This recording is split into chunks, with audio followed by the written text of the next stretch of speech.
I got to watch DeGrom throw live this morning, and it made me think, how often do you have the opportunity to watch a future Hall of Famer, like, up close, and then, like, get to listen to them talk about what was going through their head and stuff afterwards? And the answer should be not very often, but I'm very fortunate enough to have had that opportunity 3 times in, like, the last month.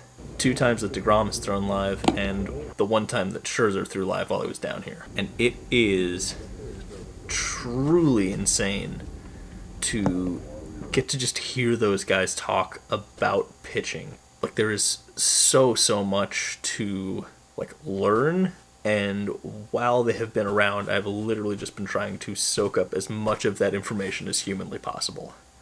It's so goddamn cool. There's a squirrel in this tree outside my window. This is awesome. Hey, buddy. It's funny. I turned 28 yesterday. Happy birthday.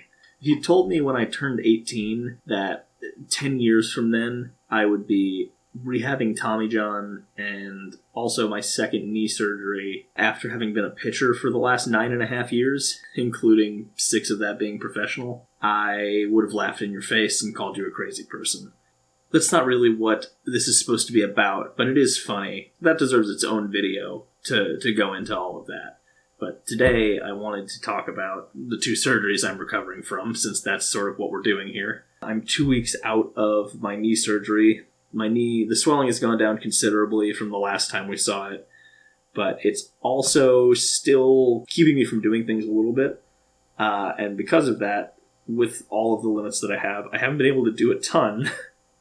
So I thought it'd be interesting to get into the ways that I am still trying to do my rehab with such a limited amount of activity that I can do. Which a lot of it is aided by a few different machines that we have here at the complex, which are actually pretty cool. So that's what we're going to get into today. How am I rehabbing, even though for the last 2 weeks I have not been allowed to break a sweat because my stitches were still in my leg and my knee was still swollen. So here we go. So the main thing keeping me from getting back to normal is the swelling in my knee. That is public enemy number 1 as of right now. I'm going to assume most of you know what you do when you have an injury with swelling and inflammation, but just in case you don't, and I am the weird one for assuming this is common knowledge, I will explain to you. It is called the RICE system: rest, ice, compression, and elevation. And so the machine that has been helping me the most so far on getting the swelling down is something that basically does 3 of those 4 things all at once. It is called a Game Ready. You fill up a main compartment with ice, top that off with water, connect the hose to an attachment that goes to the part of the body you need to put it on, in my case the leg, although I have also used it for my arm, and it circulates cold water through the attachment, which also inflates it and compresses my knee.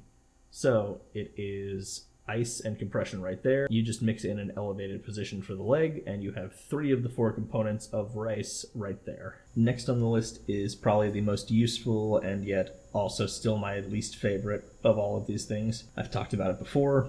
I do not like it. It is BFR, or blood flow restriction training, where I'm wearing some kind of a cuff. It allows blood to flow into one of my extremities but not out.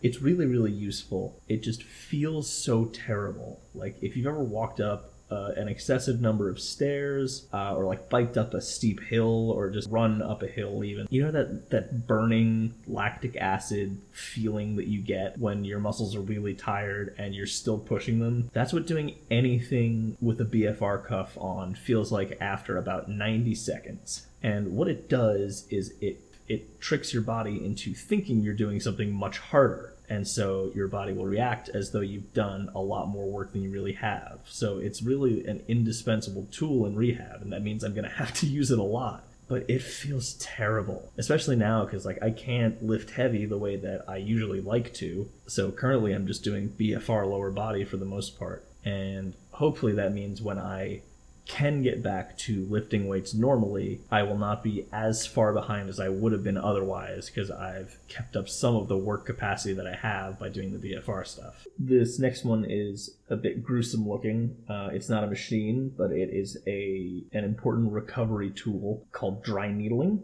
It's basically where one of our PTs just stabs me with a bunch of needles and tells me that it's helping, and that's why we're doing it, and not just because she wants to stab me with needles. It is actually very helpful and really good for breaking up scar tissue, which is why you see it being done on my elbow there. It's really good for that. Again, unfortunately means that I'm probably going to continue doing it, as gruesome as it looks. I promise it doesn't hurt as much as it looks like it hurts. And last but not least, the most important machine involved in all of my rehab, the coffee machine. It's not just any coffee machine, it's a very good espresso machine, and I use it every single day. I have been very upfront about the fact that I am not a morning person. I often need help waking up in the morning. I can come down here in between exercises in rehab, pull myself a quick espresso shot, put it in the fridge, come back when I'm done, add some oat milk, grab some ice, and boom, I have a little treat for when I'm done with rehab. If I went to